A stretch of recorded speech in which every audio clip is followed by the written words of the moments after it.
Sadhguru has just arrived here in Dubai, and as you can see behind me, his fans are very excited.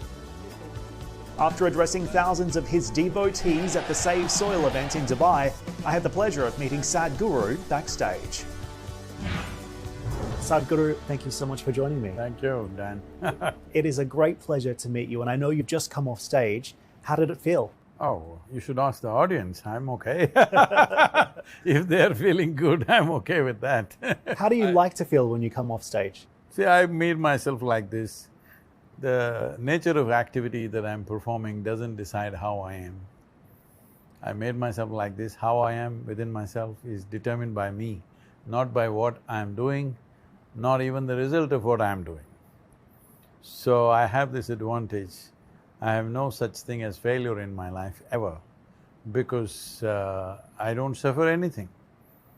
Some things we do it well, some things we don't do it well, but I'm the same within myself, so I'm a little blissed out all the time, so I'm okay.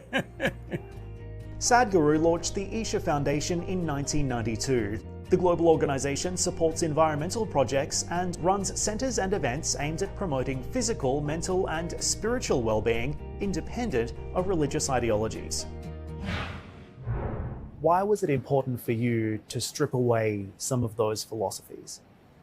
The only thing that I know is, I know this piece of life from its origin to its ultimate. And I only talk about that.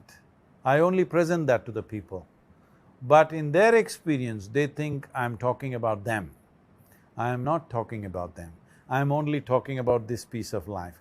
Fortunately, every piece of life is made the same way. So, when I talk about this, they think when I say I know this and I'm speaking about this, people think I know everything. No, I know only one thing, just this piece of life. Fortunately, every piece of life and the whole universe in some way is the same replica design. Only complexity and sophistication multiplies, but essentially it's the same design, so I'm getting away with one thing. Sadhguru, so many people are looking for meaning in this day and age. Do you think religion still has a role to play in today's world?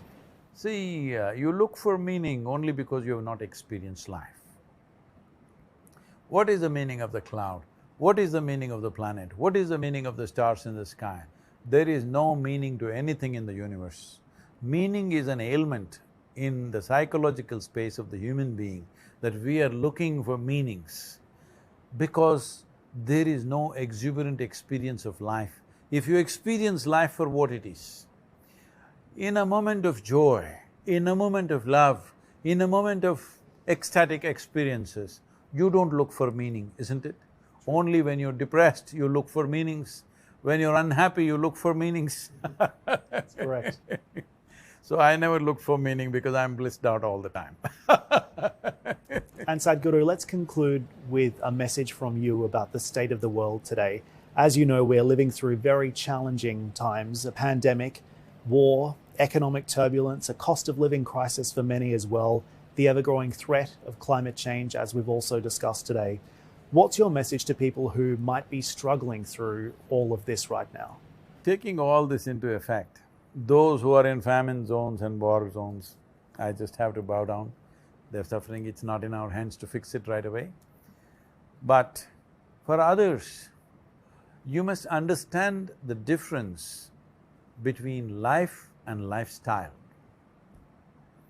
If you misunderstand your lifestyle for life, you will always suffer, because somebody else will have a better lifestyle than you maybe, or a more exuberant or extravagant lifestyle, and you will always think you're less than them. So life is important, lifestyle doesn't matter. Our lifestyle is a consequence of the times in which we live. It's not all our making. You're driving a car because you're in 21st century. If you were here 10 centuries ago, you wouldn't be driving a car, you would be walking and you would be fine, all right? So I'm saying, do not misunderstand lifestyle for life. These economic turmoils, pandemic, this, that, those who lost their life, unfortunate. But those of us who are alive, do not complain about lifestyle changes. It doesn't matter what's the lifestyle. Life is the most precious thing you have, it's the only thing you have. Keeping that in the highest level of exuberance and blissfulness is most important. Lifestyle, it's okay. Whether you wear fine clothes or rags, what does it matter if you're joyful?